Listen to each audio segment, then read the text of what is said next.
Thank you for allowing to join together, worship to God Almighty by peace. Increase our peace. Make a strong mind, strong Christians.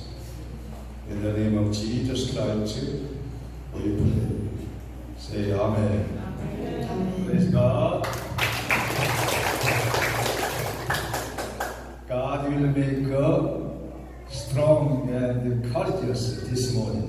Karong buntaga ang Dios maglig-on kay kanato. Because the Bible says God is good. Kaya ang Biblia nagingon nga atong Dios maayo. This morning I want to share the gospel of Jesus Christ about the thank you God and live glorious lives. Karong buntaga gusto ko nga ipaambit kaninyo ang mensahe may tungod sa pasalamati ang Dios ug pagkinabuhi nga mahimayaon. So we read the Bible, Psalm chapter 50 verse 23. Atong basahon ang atong mga Biblia sa Salmo 50 bersikulo 23. He who sacrificed Ang nagpasalamat kanako ingon nga iyang halal, nagpasidungog kanako, ug akong luwason ang tanan nga nagtuman kanako. Amen. Amen. God want to give us the salvation of our souls. Ang atong Ginoo gusto nga maghatag kanatong kaluwasan sa atong mga kalag. Jesus sacrificed himself on the cross as a living sacrifice. Si Jesus iyang isakripisyo ang iyang kinabuhi didto sa cross isip usa nga buhing halal. That's why if we believe Jesus Christ, we can sacrifice with the thank you offerings. Ug mo na kung mutuo kita diha sa atong Ginoo, makahimo kita paghalad kaniya og pagpasalamat. Bring the tithes offering, thank you offering, mission offering, meaning honor God Almighty. Ang pagdala og mga halad dito sa Ginoo nagpasabot kini sa pagdayeg sa Ginoo. If we keep the word of God very fully, God will prepare your way very well. Kung atong titigan ang pulong sa Ginoo diri kanato, ang Dios magban kanato. Bible says we must honor God wholeheartedly. Ang Biblia nagingon nga ato ang kahulon ang Ginoo. Also another Bible says Psalm chapter 50 verse 14 to 15. O diri sa Biblia sa Salmo 50, 14 o hangtod 15. We read it together. Itong basahon tanan. Thank you offering to Ang God. pagpasalamat mo'y angay ninyong ihalad sa Dios. Ihatag sa labing gamhanan ang tanang halad nga inyong gisaad. Sangpita ako panahon sa kalisdanan ug luwason ko kamo ug daygon ninyo ako. Amen. Amen. First of all, we must sacrifice thank you offering to God. Una sa tanan atong isakripisyo, maghatag kita og sakripisyo nga pagpasalamat diha sa Ginoo. Second, we must call upon the Lord Almighty God when we have troubles. Ug ikaduha atong tawgon ang atong Ginoo kung aduna kita sa kalisdanan. And then Almighty God will deliver your trouble and suffering. Ug ang Dios magdala sa inyong mga kalisdanan. This is the promise of God Almighty. Mao kini ang saad sa atong labing gamhanan nga Dios. Do not worry about anything else in your life. Ayaw kabalaka sa bisan unsang butang diha sa inyong mga kinabuhi. Worry about came from the evil spirit, not from God. Ang kabalakan nato mao ang nagikan diha sa daotang espiritu dili gikan sa Dios. That's why as a Christians we must drive out every kind of worry about this. Ug isip usa ka mga Kristohanon kinahanglan natong pahawaon ang tanang mga kabalaka diri kanato. Instead of the worry about, we must pray and thanksgiving in all circumstances, create wonderful miracles. Imbis na kita magbalaka, kinahanglan kita nga mag-ampo, magpasalamat diha sa tanang sirkumstansya o maghimo kita milagro. Our prayer will make a wonderful miracle signs day and night. Ang atong mga pag-ampo, maging kini maghimo mga milagro. In the Bible, very godly people worship prayer very well in the presence of God Almighty. Sa Biblia, adunay usa ka tawo nga kanunay nga nag-ampo sa presensya sa Ginoo. That's why they have been overcome in all circumstances and troubles. Ug mao na nga ilagay mabuntog ang tanang mga sirkumstansya o ang tanang mga kasamo. Daniel was a very good prophet in Israel. Si Daniel usa ka maayong propeta sa Israel. Even though he was a prophet, he was suffering many times also. O bisan tuod siya propeta aduna usab siya mga kalisdanan ug pag-antos. Because the Almighty God gave it to the Daniel more understanding more than any other administration of Israel. Kay si Daniel gitagaan sa Dios ug labi pang kaalam kaysa sa mga ubang mga propeta sa Israel. We read the Bible, Daniel chapter 6 verse 10. Atong basahon ang atong mga Biblia sa Daniel kapitulo 6 versikulo 10. Now when Daniel Sa pagkasayon ni Daniel nga gipirmahan na sa hari ang mga balaod, gipauli siya sa iyang balay ug gipangablihan niya ang mga bintana nga nagatubang sa Jerusalem. Unya miluhod siya makatulo sa usa ka adlaw ug nagampo ug nagpasalamat sa iyang Dios sumala sa nabatasan niya. Amen. Amen. Daniel was stand in the presence of God all the times. Si Daniel kanunay nga nagbarog diha sa presensya sa Ginoo. We can learn through these scriptures the Daniel's daily habit became a great driving force in overcoming the crises. Ug diri makatunan nato ang kanunay nga nabatasan ni Daniel na himo gayong dakong kahimuan sa pagbuntog sa maong krisis. At that time, even though Daniel knew what was proclaimed to be thrown into the lion's den for those who disobeyed the king's command, but Daniel did not turn to the left or right at all. Apan yan ang panahon na bisan tuod si Daniel na ibalo na sa maong giproklama nga ilagay dito sa lamog sa mga leon kadtong mga mo supak sa sugo sa hari. Apan si Daniel wala gayon bulingi sa wala o sa tuo. They proclaimed the new law, and then the king of Dario declared, do not worship, do not pray to other gods. Og dito na naghimo sila og bagong balaod nga nagingon nga dili simbahon ang Ginoo. Even though proclaimed the new law like this, Daniel did not obey their choice. Og bisan to naghimo sila bagong balaod nga sama niini si Daniel wala gayon mosunod. Because this is so Daniel's daily habit of honest prayers. Kay kini nagpakita sa nabatasan ni Daniel nga mao ang pag-ampo. Already Daniel had a very strong faith and a good habit every day, 3 times kneel down before God and pray to God Almighty. Kay si Daniel aduna gid siya maisugon nga pagtuo niya sa Ginoo tungod kay siya nag-ampo sa ikatulong nga beses sa adlaw. That's why he could not change his habits. Ug mo nang adili gid niya mausob ang iyahang nabatasan. You and I, our habit is very important. Ikaw ug ako ang atong mga nabatasan importante gayon. What kind of habit do we have? Unsa man klase nga nabatasan na nato ang aniang kanato. We must make a new habit through Bible, through attitude of Jesus Christ and the very precious person in the Bible. Kinahanglan nga maghimo kita bag-o nga batasan diha sa Ginoo. Daniel was a very wonderful example to make a good habit for all Christians. Si Daniel usa ka maayong ehemplo diri kanato isip mga Kristohanon. Daniel got down on his knees and prayed 3 times daily. Si Daniel niluhod sa pag-ampo ikatulo ka beses sa usa ka adlaw. Also finally, he thanked his God Almighty. Ug sa katapusan nagpasalamat siya sa iyang ganghanan nga Dios. Even though at that time of situation was very difficult and very suffering times. Ug bisan to ng panahon na lisod kaayo ug kanunay nga adunay pag-antos. Because Almighty God gave to Daniel very wonderful distinguishing methods. Kay ang Dios naghatag kang Daniel og maayong ibutang nga maka-distinguish siya sa bisan unsa. That's why the other administering the ministering of country genius to Daniel. ug adunay uban nga nasuya kang Daniel.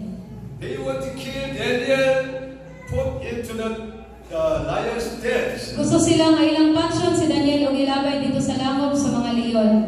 And then Daniel prayed to God continually, did not give up. Ug si Daniel nagpadayon pag-ampo diha sa Ginoo wala moundang. And the living God answered Daniel's prayer and sent messengers to rescue him from their mouths, crush all of the lions. O ang atong buhing nga Dios nagtubag sa pag-ampo ni Daniel ug nagpadala og mga mensahero aron sa pagluwas kaniya gikan sa ilang mga baba. Daniel chapter 6 verse 22-24. Sa Daniel kapitulo 6 bersikulo 22 hangtod 24. When Daniel prayed to God Almighty, God sent His angels. Sa diyang si Daniel nag-ampo diha sa Ginoo iyang gipadala ang iyang mga anghel. Daniel 6:22-24 we read Sa together. Daniel kapitulo 6 22 hangtod 24 atong basahon. Ang akong Dios nagpadala og anghel aron pagtakop sa baka sa mga leon kung sa wala ako nila tukba kay wala man ako'y daot ang nahimo sa iyong atubangan ug kanimo usab. Nalibay pag-ayo ang hari ug mimando siya nga kuhaon si Daniel gikan sa langop sa mga leon. Usa gikuha nila si Daniel nga wala gayon maunsa kay misalig man siya sa Dios. Unya gipatawag sa hari ang mga tawo nagsumbong kang Daniel lakip ang ilang mga anak ug asawa ug gitambog sila sa puy-anan sa leon ug sa wala pa gani sila mutungkal sa yuta gigunita na sila o gigupok sa mga leon ang ilang kabubugan. All people of administration want to kill Daniel. Ang tanang mga tawo ug mga administrasyon gusto gayud nga patsyon si Daniel. But Almighty God protection Daniel. Apan ang ato labing gamhanan nga Dios nagprotekta kang The Daniel. Bible says because Daniel had trust in his God wholeheartedly. Kaya ang Biblia naiingon nga si Daniel suod kaayo diha sa Ginoo. We can learn through this passage, God rescued the righteous people and allowed the wicked as food for the lions. Ato gayud kining makatunan nga giluwas sa Dios ang matarong igitugutan ang daotan ingon nga pagkaon sa mga leon.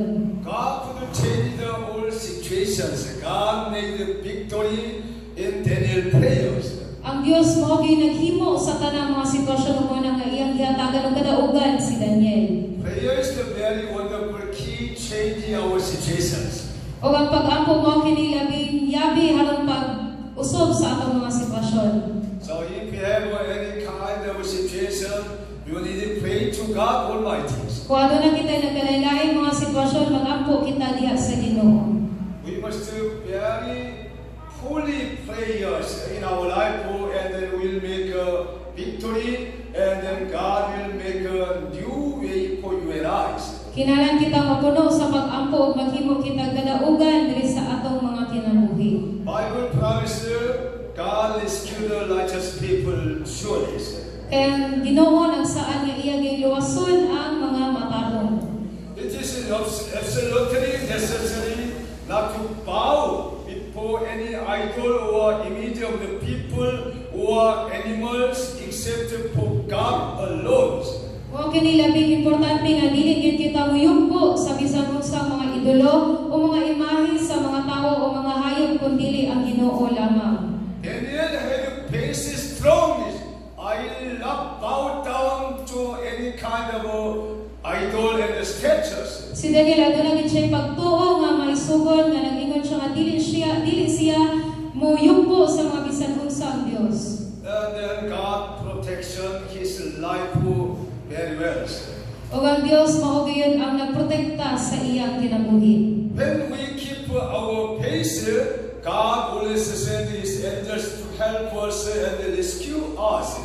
Kung magpadayon kita sa atong pagtuo, ang Dios kanunay magpadala sa iyang mga anghel aron pagtabang ug pagluwas kanato. That's why do not afraid any kind of situations. O mao na nga ayaw kahadlok sa mga bisan unsang mga sitwasyon. We can control any kind of situation by praying and God Almighty.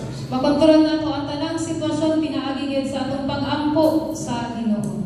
We can learn Jesus pray with the thank you sir in front of the desert. Makatunan gyud nato nga si Jesus nag-ampo og pagpasalamat atubangan sa In kamatayon. the Bible, Matthew chapter 26 to 28. Atong basahan atong Biblia, atong abrihan ang atong Biblia sa Mateo 26 hangtod 28.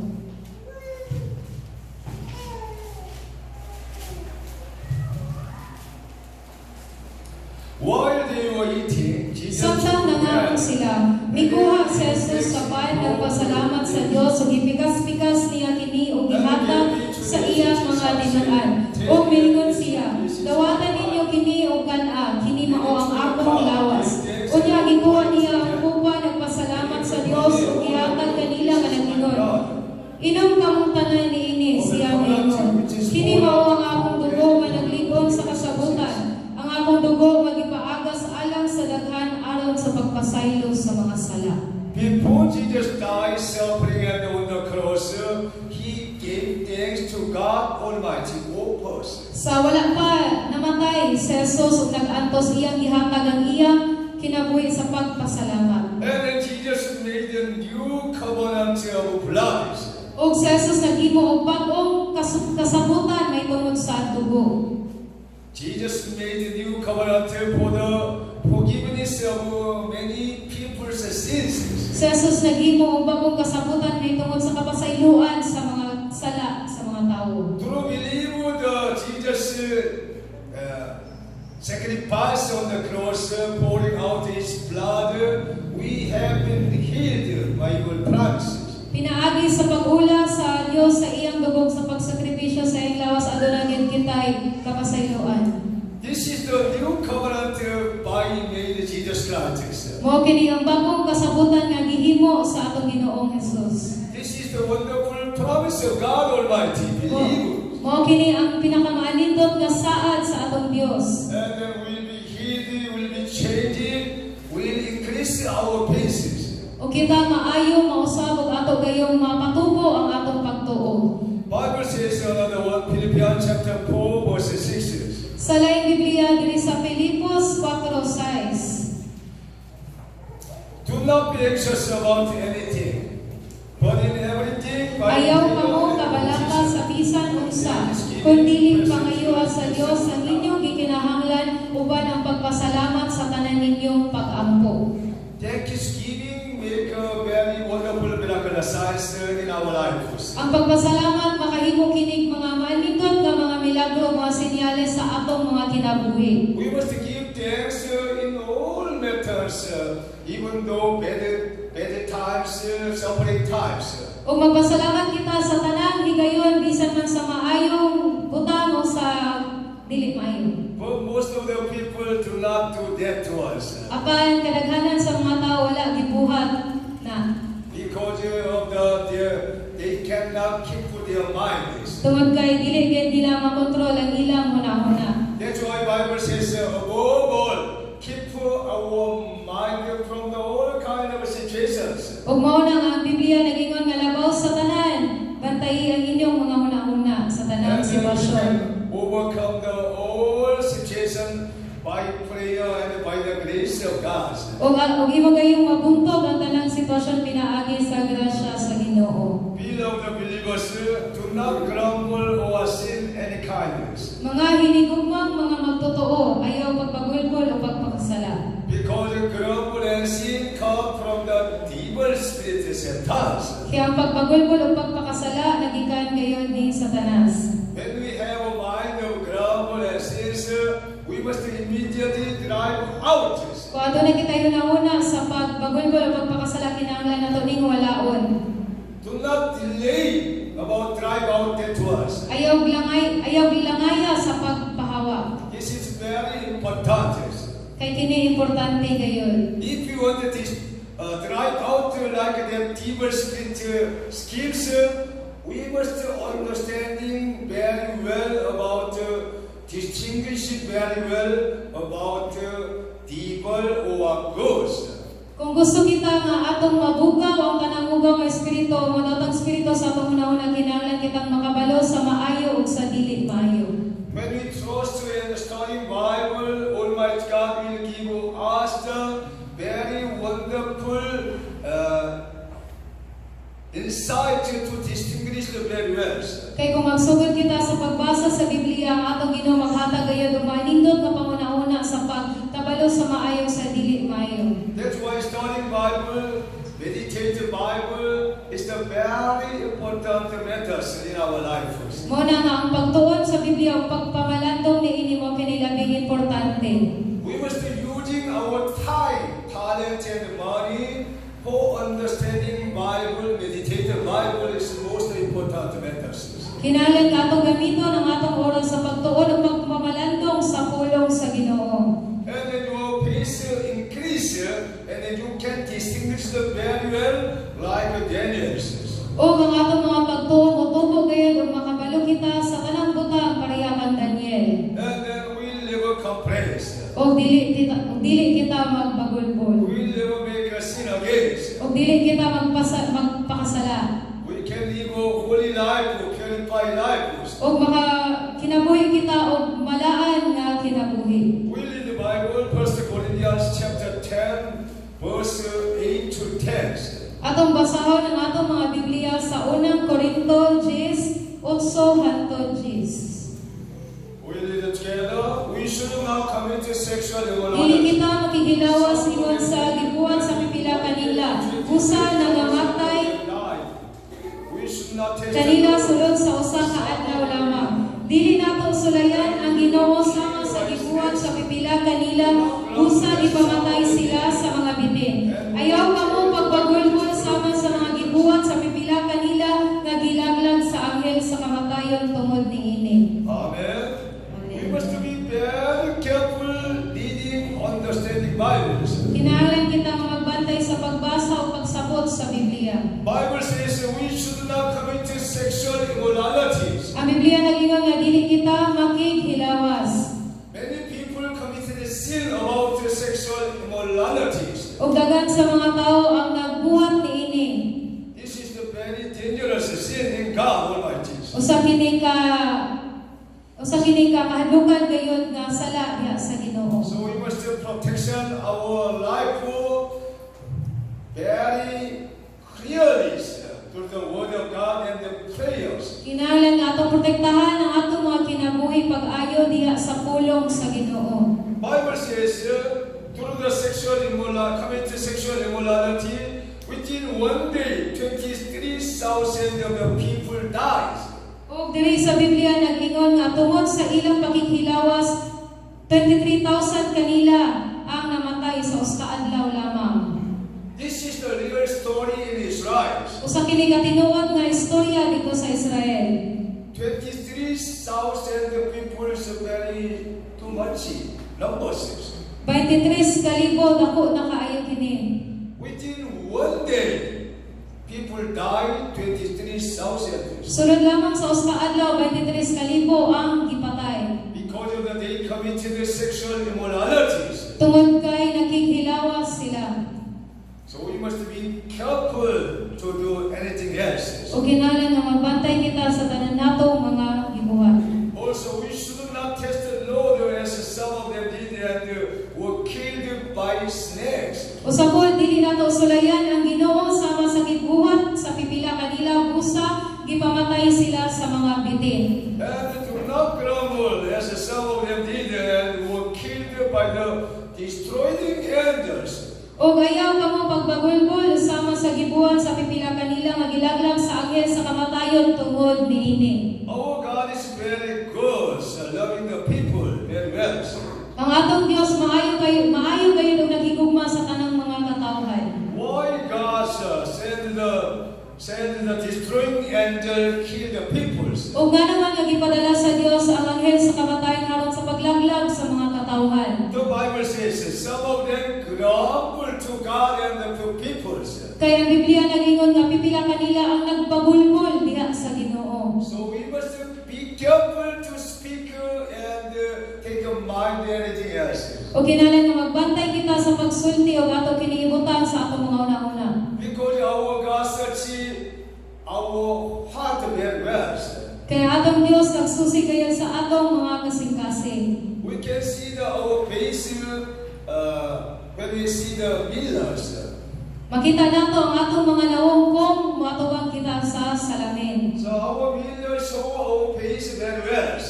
Og sa salamin makita gyud pag-ayo ang atong nawong. The Bible says the word of God is the mirrors. Ang Biblia mao gayud kini ang salamin. And then our God searches our heart very clearly.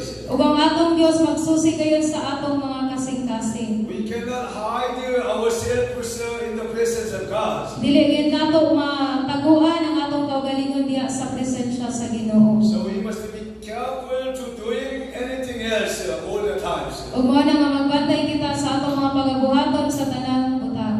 For example, in the night, midnight, 11 p.m., we have been long dream. God knows that was. Sama niini nga kung sa alas 11 sa gabi aduna kita gibuhat nga dili mao nakita gayud na sa Ginoo. In the early morning, 3 a.m., somebody still the long dream. God is looking for that was. Ug sa lain pa gayon sa alas 3 sa kadlawon adunay usa ka tawo nga nangawat ang Dios nakakita gayud niana.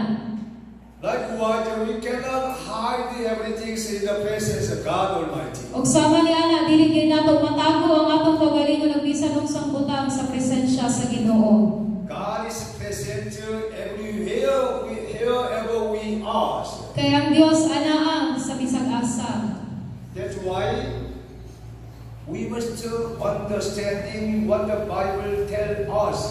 Ug mao na nga kinahanglan natong sabton kung unsay gisulti sa Biblia diri kanato. We must understanding starting who is God. Kinahanglan nga atong sabton ug atong tun-an pag-ayo kung kinsa gayud ang Ginoo. Our God is the living God, not dead. Ang atong Dios buhi ug dili patay. He can control everything. Ug makontrol gyud niya ang tanang butang. Many people destroyed from the lack of knowledge. Dagan sa mga tawo nga nangalaglag tungod sa kakulangan sa kaalam. Hosea chapter 4 verse 6. Atong basahon atong Biblia sa Hosea kapitulo 4 bersikulo 6. We read it together. Atong basahon tanan.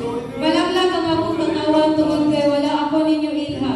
Ug kay gisalikway man ninyo ako, gisalikway ko usab kamo, ingon nga akong pari. Ug kay nalibot man kamo sa balaod sa inyong Dios, kalimtan ko usab ang inyong mga anak. Without understanding the will of God, come to destruction to us. Kung walay pagsabot ang kabubuton sa Dios mahimong yang kalaglagan diri kanato. Therefore, it is necessary to study and meditate deeply on the Word of God. Busa labing importante gayon ang pagtuon ug pagpamalandong pag-ayo sa pulong sa Dios. Take God's wisdom with thanksgiving. Dawata ang kaalam sa Dios uban sa pagpasalamat. Bible says 1 Thessalonians chapter 5 verse 16 to 18. Ang Biblia nagingon diri sa unang Tesalonica kapitulo 5 16 hangtod 18. We read it together. Atong basahon dungan. Be joyful always. Pagmalipayon kamo kanunay, pagampo sa tanang panahon, ug pagpasalamat kamo bisag unsay udangan kaninyo. Kini mao ang kabubuton sa Dios nga buhaton ninyo sa ngalan ni Kristo Jesus. Amen. What should we thank you in our lives? Usa man ang angay natong pasalamatan sa atong kinabuhi. So Bible says, let's thank you the living itself day and night.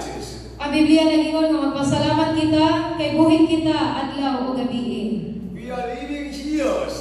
Na buhi kita karon diri. But many people around the world are dying now. Ug daghan sa mga tawo sa kalibutan karon ang nangamatay. We thank you living itself now here. Ug magpasalamat kita nga buhi kita karon nga mianhi diri. So we are grateful that we are alive and praising health in this moment today here. Ug karon mapasalamatan gid kita kay karon buhi kita ug naginhawa kita nga himsog karon. So we thank you, our parents, for giving birth and protecting us until now. Ug salamat sa mga ginikanan nga nagpakatao ug nagprotekta kanato hangtod karon. So many people tao ang nagbagulbol sa ilang mga ginikanan. Do not grumble. If you grumble to your parent, God will destroy your life. Ug ayaw pagbagulbol sa imong ginikanan, kay kung magbagulbol ka sa imong ginikanan, ilaglag ka sa Ginoo. All young people, children, obey your parents. Do not grumble any times. Ug tanang mga kabatanunan, tuo mo sa inyong mga ginikanan. Also, parents must take you to your children. Ug ang mga ginikanan kinahanglan mo sa mga pasalamat sa ilang mga anak. Even though sometimes your children do not study very well, Ug bisan usahay ang inyong mga anak dili gid magtuon. but do not grumble to your children. Instead of that, pray to God Almighty, give to your children more wisdom of God. Apan ayaw pagbagulbol sa imong anak, hinuon pag-ampo pangayo sa Ginoo ang kaalam. Because we are not the same people. Kay tungod kitang tanan dili kita pareha nga mga tawo. We are all different IQ and identities. O kay kitang tanan naagin tayo mga nagkalain-lain nga mga IQ mga identity. Some of the people IQ very higher 200. Adunay mga tao nga ilang mga IQ tag-as kaayo mga 200. Some of them IQ 120. O ang uban ang ilang IQ 120. Some of them IQ test only just 90s. Ang uban ang ilang IQ mga 90 ra. But 90 IQs cannot understanding very well every kind of subjects. Apan ang kanang 90 nga IQ dili gid na siya makasabot sa mga bisan unsa nga mga subject. That's why we need to pray to God Almighty, increase IQ and understanding every subject, every matters. Ug mo na nga mag-ampo kita sa Ginoo nga iyang paatubuon pagayo ang atong IQ nga adonan makabaton kita ang pagsabot. Our global and complaints cannot change it.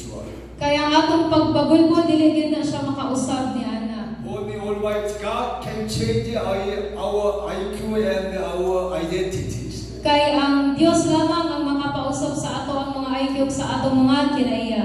So we must fix our identity to God Almighty and Jesus Christ. O atong itutok ang atong mga kinaiya diha sa Ginoo. We take it to our family with living together. O pasalamatan nato ang atong mga pamilya nga kanunay nga nagkahiusa. So nowadays many people live alone without families. Kay karon dagan sa mga tao ang nagkinabuhi nga naginusara tungod kay wala sila'y pamilya. I like Philippines. Philippines live together many families. Ug si Pastor ganahan kayo diri sa Pilipinas tungod kay dagan kay mga pamilya nga nag-ipon. Nowadays Korea is very no good about this one. Kay karon mga panahon na sa Korea dili gid maayo kana dito. Korea young people they don't like serving their old parents. Kay sa Korea ang mga batanon dili gid sila gusto nga ilahang tabangan o serbisyo ng ilang mga ginikanan. That's why their old parents left apartment separated. O mo na nga ilang mga ginikanan layo gid kanila nga nagpuyo. That's why somebody didn't know when their parent dies. O guban kanila dili gid sila makabalo kung kano sa ilang mga ginikanan mga matay. Because many old men and women live alone. Kay dagan sa mga tigulang nagpuyo sila nga nag-inusara. Live alone is not good. Ang pagkinabuhi nga mag-inusara dili gid na siya maayo. We must serving and take care of our old families. Kinahanglan nga atong serbisyohan ug atong bantayan pag-ayo ang atong mga ginikanan, ang mga Also, pamilya. let's thank you to our school teachers. O sa lain pagid atong pasalamatan ang atong mga maestra. Let's go to the elders of the neighborhood and thank you to God. O atong agtuon ang mga katigulangan nato nga mga silingan ug atong pasalamatan ang atong Ginoo. Also, thank you to everyone who pray and help in trouble in our lives. O salamat kaninyo nga nag-ampo ug nagtabang panahon sa kalisdanan. I thank you so much for the all church members, even though children, young people, brothers and sisters. Nagpasalamat si Pastor sa tanang mga kabatanunan bisan sa mga bata. I thank you so much for all the times for attendance and worship the Lord Almighty God. Kanunay nga nagpasalamat si Pastor sa Dios nga kanunay kita nga nagtampong sa pagsimba. I thank you to President Duterte and government leader and barangay captain and councillors. Nagpasalamat si Pastor sa atong presidente sa gobyerno ug sa mga barangay captain. I thank you so much for yesterday. We lost our freedom boxes. O gahapon, nagpasalamat usab si Pastor kay nawala ang ilahang My wife was saying this from the Tamagotchi, some of the apple boxes, but I lost it yesterday night. kay ang asawa ni Pastor nagpadala gayud og apple box apan na wanin ni Pastor. When I arrived at Vice City, Vice Terminal, there is no box, nobody there. Kay pag abot ni Pastor dito sa terminal sa Bais, wala gayud box. Somebody helped me, follow me, and he did the traffic offices. O naayo sa katawo nga naggiya ni Pastor padulong ato nga traffic office. Traffic officer told me, do not worry about it. I check and find it. O ang traffic office nagingon ni Pastor nga ayaw kabalaka kay ilarang bulungon. He was helping me, two of them, traffic officer, almost 1 hour looking for where is my boxes, gift boxes. Og sulod din sa usa ka oras gitabangan siya ato nga traffic office sa pagbulong ana nga box. Almost after 1 hour, they found my gift box and gave me.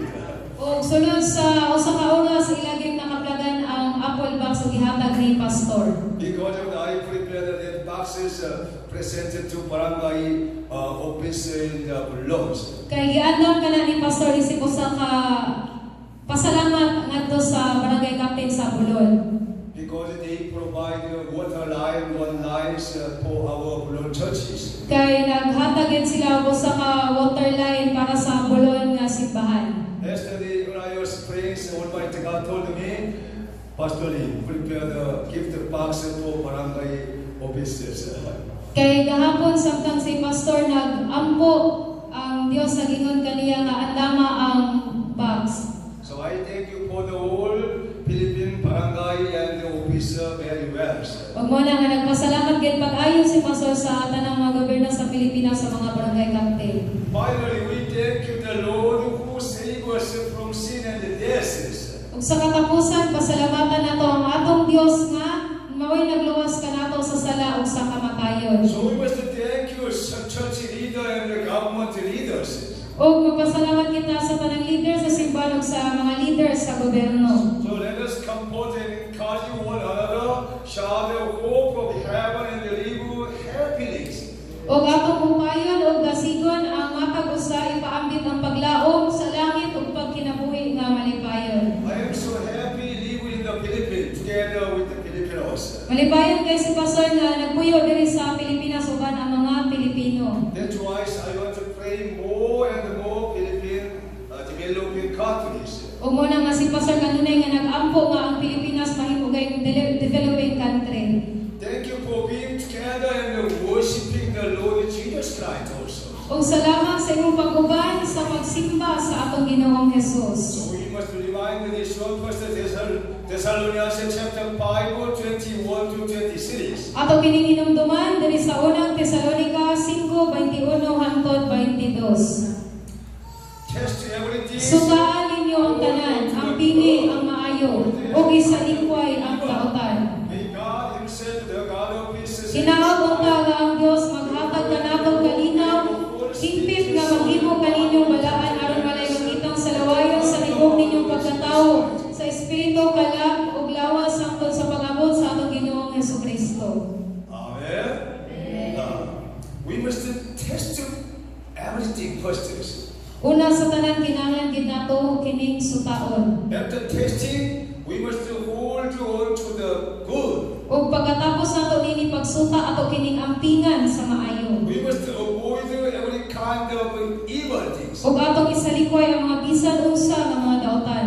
Do not accept every kind of evil things. Ayaw gawata ang mga bisan unsa nga gikan sa daotan. Almighty God will protect your life. Ang Dios magprotekta gayud sa imong kinabuhi. Amen. Almighty God promise, may your whole spirit, soul, and body be kept blameless at the coming of our Lord Jesus Christ. Ang Dios nagsaad gyud kanato nga maghatag nga hingpito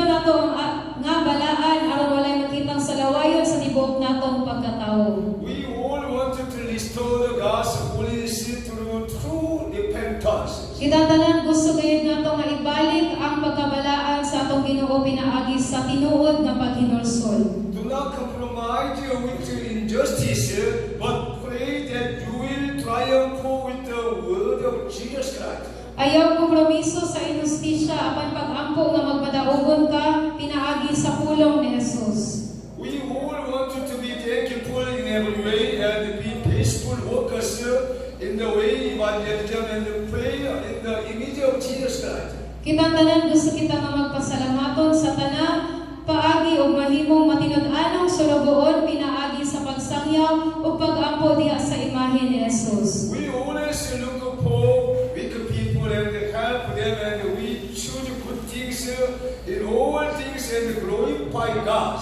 Ato kanunay lantawon ang mga huyang nga mga tawo ug tabangan sila. Atong pilion ang maayo sa tanang butang atong himayaon ang atong Ginoo. We pray that we'll win by peace only on a daily basis by the promise of our Savior Jesus Christ. Ug mag-ampo kita nga makabaton kita kadaugan pinaagi lamang sa pagtuo o pinaagi sa saad sa atong manluluwas nga si Jesus. So I hope that we'll enjoy the word of heaven by serving in the Spirit of God in all things. Ako naglaom nga ato gay mapahimuslan ang ganti sa langit pinaagi sa pagserbisyo sa Espiritu sa Dios sa tanang butang. We serve our neighbor like our bodies and glorify Jesus Christ. Atong serbisyohan ang atong mga silingan nga sama sa atong mga lawas ug himayaon nato si Jesus. So let us do our best to work in prayer and preaching the gospel daily filled with the Holy Spirit with the Lord Jesus Christ. Buhaton nato ang tanan sa pagbuhat sa pag-ampo ug pagsangyaw sa maayong balita kanunay ug sa pagpuno sa balaang espiritu diha sa atong Ginoong Jesucristo. Become saints who drink the blood of Jesus Christ everywhere. We go daily and strive to put, sprinkle, and pour in a clean life. Ug mahimo kita ang mga santos nga naginom sa dugo ni Jesus bisag asa kita mo adto ug ato kining ibutang, ato kining isabwag ug ato kining ipupo sa haron nga adunay mga limpyong kinabuhi. I pray that you will win by the blood of Jesus Christ to shed on the cross to save sinners. Nagampo ako nga ikaw magbadaugon pinaagi sa dugo ni Jesus nga giula ngadto sa cross para sa pagluwas sa tanang mga makasasala. So I pray that all of you will pray the Savior Jesus with this regard and be filled with the spirit of power, strength, and wisdom, and be witness of Jesus to the end of the ashes. Ako nagampo nga ikaw magdaig sa atong manluluwas nga Jesus uban sa walay pagduha-duha ug puno sa espiritu sa gahom, kusog, kaalam ug pagsaksi kang Jesus hangtod sa katapusan. Our church will light boldly in the name of Jesus Christ, shine in the light of the gospel, and the Lord will bring great revival with you in a few days. Ang atong simbahan mutubo sa maisugon diha sa ngalan ni Jesus ug magdan-ag ang kahayag sa maayong balita ug ang Dios magdala og dakong kapukawan sulod sa pipila ka tuig. All your family, friends, and neighbors will all come here to worship Jesus Christ. Ang tanan nimong pamilya, mga higala ug imong mga kasilinganan muadhi gayud aron sa pagsimba sa atong Ginoo. We all pray the Lord Jesus wholeheartedly. Kitang tanan atong daygon ang atong Ginoong Jesus sa tibok natong kasing-kasing. Amen. We sing again on the cross. Atong kantahon usog on the cross. Open on the cross.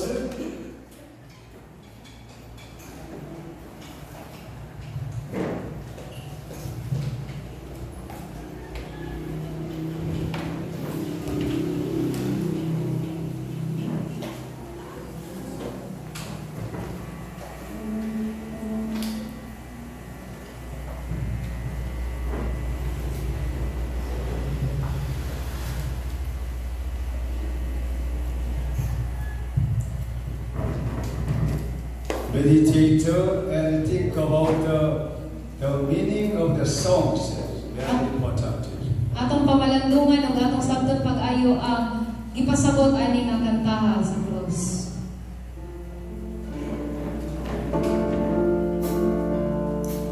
On the cross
We can make a victory in the name of Jesus Christ.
The Lord's Prayer together. Our Father in heaven, hallowed be your name. Your kingdom come. Your will be done on earth as it is in heaven. Give us today our daily bread. Forgive us our debts, as you also have forgiven our debtors. And lead us not into temptation, but deliver us from the evil one. For yours is the kingdom, and the power, and the glory, forever. Amen. Praise the Lord. Father God, we thank you so much for everything. We thank you so much for joining to the holy worship service to God Almighty by peace. We bring the tithes offering, thank you, bring mission offering, fruit to God Almighty. Bless all of them 30 times, 6 times, 100 times, according to the promise of God Almighty. Protection all of us from all kind of accident and sickness, weakness, virus and cancer and disease, any kind of troubles. We need to overcome the whole trials. Provide wonderful food and drink, wearing what they need in everything is financial until Jesus' second comings. Now may the grace of the Lord Jesus Christ and the love of God and the fellowship of the Holy Spirit be with you, every one of you, forever. In Jesus' mighty name we pray. Say Amen. Praise God. Greeting each other. Make a glorious day.